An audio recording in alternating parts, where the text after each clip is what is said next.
बाळा, आमचीच आठवण काढत होतास ना, त्यामुळेच तर आम्ही प्रकट झालो. अरे मायबाप मानतोस ना आम्हाला, मग तुला पैशांची गरज असताना सांगायचं ना. कोणापुढेही हात पसरू नकोस.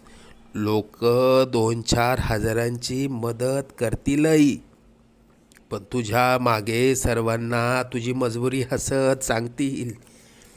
आता तुला कोणापुढे हात पसरण्याची वेळच येणार नाही. तू आजपर्यंत भरपूर दुःख सहन केलंस. लवकरच तुझ्या रडक्या भाग्यात सुखाचे दिवस येतील. तुझ्या मनात असलेली इच्छा पूर्ण होऊन अक्कलकोटला पेढे घेऊन येणं होईल. येशील ना आम्हाला भेटायला अक्कलकोटला? सगळं मनात